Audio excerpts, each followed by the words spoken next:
Olá pessoal, tudo bem com vocês? Sejam todos muito bem-vindos aqui ao Clube dos Dividendos. Eu sou o Bruno Mazzoni e no vídeo de hoje vou falar sobre uma empresa que eu gosto bastante, tenho companhia tanto diretamente pelas ações como pelo ETF de dividendos NDIV, que é a Engie. E vou falar inclusive sobre isso, como investir indiretamente na Engie para mitigar um pouquinho do seu preço, que às vezes ou muitas vezes não está lá de acordo com o que nós esperamos. A Engie cai muito pouco, infelizmente. O papo vai ser Engie, pessoal, atualização do segundo TRI, destaques do resultado, o que a gente deve esperar para 2025, tá? Ela que tem uma boa gestão de fundamentos, sem dúvida nenhuma, não tem uma empresa específica para se comparar.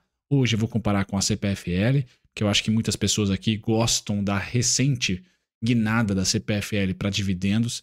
A Engie já faz um tempinho um pouquinho maior, então talvez ter as duas no portfólio ou indiretamente investir, vai ser papo do vídeo de hoje sobre essas duas companhias com foco na Engie. E eu vou terminar aqui comentando sobre a sua rentabilidade, tá? Um pouquinho da carteira do NDIV, que eu acho que é interessante para todos que querem investir em utilidade pública, mas não diretamente na ação específica. E no final do vídeo, pessoal, comento aqui sobre a Engie, tá? Quais são os alvos, por que eu estou comprando muito pouco a Engie, tá? Qual estratégia eu vou utilizar e eu vou compartilhar com vocês ao longo do vídeo. No mais, disclaimer na tela, eu sou o Bruno Mazzoni, analista CNP e técnico, seja muito bem-vindo ao Clube dos Dividendos. Pessoal, destaque da Engie, tese de investimento primeiro, Uma geradora e transmissora. Lembrando que a parte de transmissão vai ganhando cada vez mais espaço na receita total da Engie, tá? 20% ali, é um planejamento interessante para se ter, mas é uma companhia majoritariamente geradora de energia. O que ela tem que poucas tinham, Ou que poucas têm, perdão, A TAG. Recentemente ela vendeu uma fatia da TAG, tá? A TAG que é distribuidora de gás. Então a Engie, pessoal, vai estar no mercado de geração de energia, 100% limpa, porque recentemente vendeu a sua termoelétrica. Tá? Então você vai ter os fundos passivos, os ETFs todos de energia limpa ali conectados com a Engie. Então tem um investimento passivo na Engie grande e para bem para bom. Talvez seja por isso que os papéis não caem, que o valuation vira e mexe, está um pouco esticado. Mas dos resultados, pessoal, na tese de investimento, geração, distribuição de gás, agora numa fatia menor na TAG, mas ainda tem, e transmissão de energia, ponto. Eólica e hidrelétrica são as principais fontes, fotovoltaica por terceiro colocado, distribuição de gás, bacana, tá? Essa é a Engie, certo?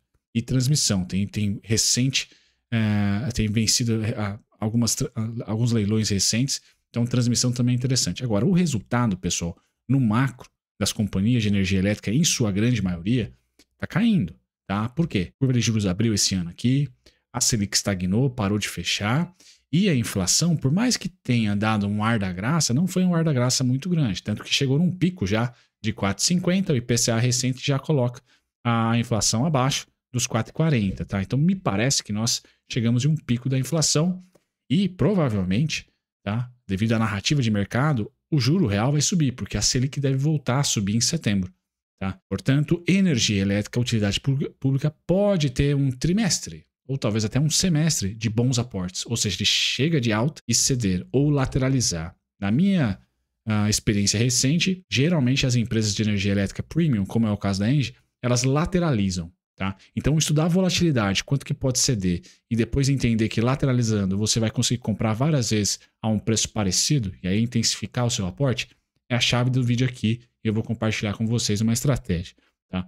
No mais, os destaques, pessoal, muitos não recorrentes aqui na Engie, então tem que ficar de olho no resultado, tirando os não recorrentes seria pior, tá? Teria uma queda, tá? Então é importante colocar uma queda bem amena, mas uma queda aí de pouquinho mais de 2%.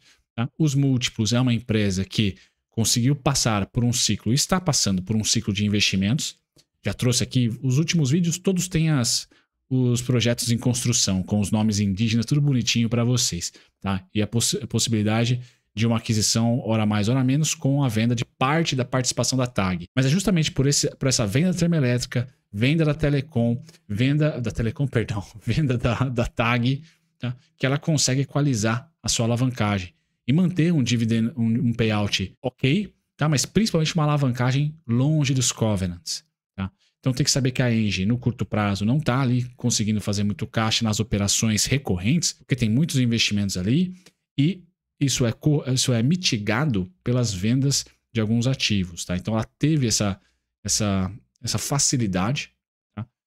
Teve mercado para isso. Se vendeu a bom preço ou não, aqui eu corneto um pouquinho o tamanho da venda na TAG, não sei se era 100% necessário, mas deve ter um plano ali, né? Ou participar de novos leilões, ou de repente abocanhar um pouquinho mais de Jirau, né? Que a hidrelétrica é gigantesca. Então pode ser essa a estratégia da Engie. No mais, é uma companhia de 20 ou mais de margem líquida e o seu fundamento, como ela conseguiu vender alguns ativos, ela passou pelo ciclo de aumento de capex e queda ou estabilização do EBITDA pelo macro, por não ter novos projetos entrando em operação, ela passou bem por esse ciclo. Agora ela já vive um operacional mais interessante, melhor, tá? Enquanto que o capex acaba sendo subsidiado ou mitigado, né, a alavancagem, devido às vendas recentes de ativo. Aqui eu comparo com a CPFL, pessoal, porque a CPFL recentemente melhorou muito o seu payout e começou a pagar bons dividendos, mas a CPFL é bem importante dizer, ela é mais distribuidora do que geradora e do que transmissora. E até recentemente a CPFL teve um bom impacto negativo, né, infelizmente, com as enchentes no Rio Grande do Sul. Então talvez a CPFL e a própria Engie, tá, sejam duas companhias que nesse 3º/4º TRI, na possibilidade quase que iminente, eu diria, de aumento de juros, né, da Selic, de volta lá para os seus 11 e lá vai fumaça, essas empresas podem ceder, pessoal, nos preços ou podem lateralizar nos preços. E aí, nós, holders, gostamos, né? Porque a gente vai conseguir comprar 1, 2, 3, 4, talvez até mais aportes a um preço igual ou até mesmo, às vezes, se você gosta de análise gráfica, nas nossas ordens limitadas. Nos múltiplos, eu quero dizer que a diferença está aqui. Então, a CPFL, mesmo com a melhora operacional e a abertura aí da torneira para payout, né, para dividendos, ela mantém uma margem líquida aí de 12% a 14%. A Engie, por ser mais geradora e transmissora do que distribuidora de gás e não está no mercado de distribuição de energia, postes e derivados, bom, a gente vê ali 23%, 22%, 32%, 41%. 2021 teve um impairment de um dos seus ativos ali, o que impactou o resultado na contabilidade, tá? Então pula 2021 ali, tá? Que foi um não recorrente realmente. Depois ela volta a ter ali o seu resultado normal e 2024, pessoal, é já um ano de operação entrando, tá? E capex se mantendo muito porque conseguiu vender alguns ativos para subsidiar a alavancagem.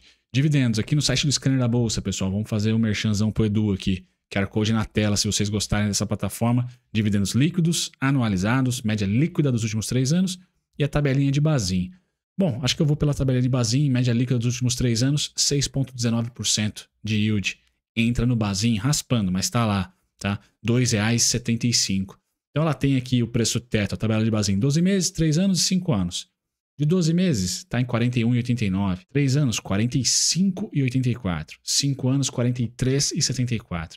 Então vamos lá, pessoal. Entre 45 e 43, tá? Você pode ter ali um bom pressuposto, né, de preço teto para a Engie. Então hoje ela está ou na sua justa, tá? Ou não barata, né? Um pouquinho cara. Então, assim, nos preços, eu vou falar isso na análise técnica, eu espero que ela ceda, tá bom? Eu espero que ela ceda. Pois bem, passado aqui o merchan do scanner, então a gente pula aqui para o mapa de calor dos dividendos, que é um outro QR Code para vocês também. Devemos esperar mais dividendos da Engie esse ano? Em 2023, maio, agosto e dezembro. Esse ano aqui, maio e agosto. 2023, ela pagou mais dividendos. 2023, ela já conseguiu no primeiro semestre bater 6%. Nesse ano aqui, ela está batendo ali os seus 5,20%. Bom, vamos lá. Imaginando que o dividendo de dezembro do ano passado será maior do que o dividendo desse ano de dezembro, ano passado foi 15 centavos. Vamos colocar aí mais 10 centavos, pessoal? Colocar mais 9, 8, 10, 11, 12, mas não 15. Eu vou colocar 10 centavos para ficar uma continha de padeiro mais fácil. R$ 2,61 deve ser o dividendo fechado neste ano aqui, tá? R$ 2,61 vai ficar muito próximo dos seus 6%, né? Dá preço teto a R$ 43,50. Preço teto R$ 43,50. Então, assim, muito próximo do justo. Hoje, os preços estão a R$ 44,40, tá? Bom, feito isso, pessoal, a gente passa aqui para os múltiplos, que eu vou cornetar nos múltiplos aqui. Preço justo de GRAR tá R$ 40,44. Ou seja, a gente começa a nortear esse range, né? Essa variação entre 45 e 40, pessoal. Vamos ali, pô, realmente tudo abaixo. De volta aos 30 é a oportunidade. E o cenário macro, como eu falei, de aumento de juros e inflação voltou a ficar em queda, a gente pode ver a inflação lateral, tá? Nos próximos meses, com os juros voltando a subir. Bom, essas empresas podem ceder. Essas empresas cedendo, então, teremos oportunidade, né? Por que eu digo isso? Porque a Engie, apesar dos não recorrentes, pessoal, por isso que um asterisco aqui. Se você olhar para o múltiplo da Engie, vai falar assim, nossa, 8 vezes lucro, é a mínima dos últimos 10 anos, está mais barata do que nunca. Tem não recorrente, certo? O que a gente pode esperar aqui? Quanto mais os preços lateralizarem, tá, e esse PL ficar nesses 8, nesses 9 vezes, o lucro tende a voltar a subir, porque a empresa tem um pipeline, ou seja, obras em construção que vão entrar como EBITDA, como lucro logo logo. Então, quanto mais tempo ela fica parada nesses 40, 44, 45, 39, quem sabe, mais a gente vai comprar bem aos 40, aos 39. É o eternamente caro? Não, pessoal. Mas ela tende a ficar, voltar a ter um PL de 13 vezes, 15 vezes, por exemplo, não pelo preço, tá? E sim por causa do lucro. Porque o lucro por hora está sendo bombado ali por causa dos não recorrentes, tá? Então talvez você analisar pelo EBITDA, o EV/EBITDA, por exemplo, é mais interessante. Ela que, no valor de mercado, pessoal, teve o seu pico em 2020 e hoje não consegue, tá? Não consegue chegar perto dos 41 bi de valor de mercado. Hoje ela negocia, tá entre 36 e 35 bi. Então assim, Engie tá cara agora, mesmo com o preço teto esgoelando, mesmo com o Graham abaixo. Pessoal, eu considero que não, tá? Eu tô fazendo esse vídeo aqui como um investidor de longo prazo e que principalmente acha relevante o cenário macro e o cenário técnico. Eu acho que o cenário macro vai empurrar o preço para baixo, rapidinho. 1 mês ou 2 meses ali de chateação, que para nós é 1 ou 2 aportes. Quem tem mais dinheirinho aí, 3, 4 aportes, pode ser que a gente consiga aportar a Engie num preço mais legal. E tem a data corte para dezembro agora, para novembro, perdão, né? Já até esqueci aqui, a data corte é para dezembro, junto com o Papai Noel. Tem essa data corte aí para ajudar a gente a tentar comprar um pouquinho mais. A Engie, pessoal, que eu não tenho pressa, nesse momento estou comprando o mínimo do mínimo. Por quê? Porque eu acho que esse preço do macro, voltando a ter juros altos, voltando a ter juros real lá para casa dos 8, não está precificado ainda. Tá? O mercado está meio dando de ombro, assim, achando que o Copom não vai subir juros. Eu acho que vai, infelizmente. Não acredito, não acho correto, mas quem sou eu? Tá? E aí, quando cair na real, eu acredito que o setor de utilidade pública muito provavelmente vai tomar um baquezinho. É raro de se ver aqui no Brasil. Então é a oportunidade de compra. Será a minha opinião para setembro, por exemplo, a Engie pode ser a oportunidade de compra, se ela ceder um pouquinho mais. E eu não tenho pressa porque a rentabilidade dela, pessoal, é fabulosa, empata ali com o IMAB, empata e bate o CDI de 2003 para cá, ela subiu cerca de 1.200%, 1.260%, o IMAB 1.300%, tá? E o CDI 755%, ou seja, a Engie, ela literalmente está repassando a inflação longa para você, tá? Então, se de repente você conseguir comprar bem, você bate esse IMAB aí tranquilamente com a Engie, tá? Mas vamos supor que você não queira investir na Engie porque ela está cara agora. Ou que você invista, como eu, na Engie, mas por análise gráfica, por exemplo, ou por essa tese macro, que a tese macro minha reflete em preços, pessoal. Eu acredito que a Engie, no curto prazo, vai ceder dos 45,68 que eu não comprei, tá? Para os 38,78, 38,60, 36,72. Só que eu congelo? Não, eu compro o mínimo. Falei não comprei, errado, né? Eu compro o mínimo de Engie, tá?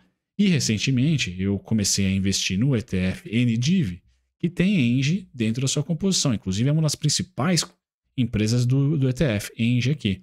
Então eu não tenho mais o FOMO, vamos assim dizer, de se investir em Engie, né? E tampouco em CPFL. O CPFL é uma posição menor aqui do NDIV, mas é uma posição substancial. Então uma das estratégias que eu entendi ser interessante, pessoal, é pegar ali o DIV 11 ou o NDIV 11 e compor a carteira previdenciária com esse ETF também.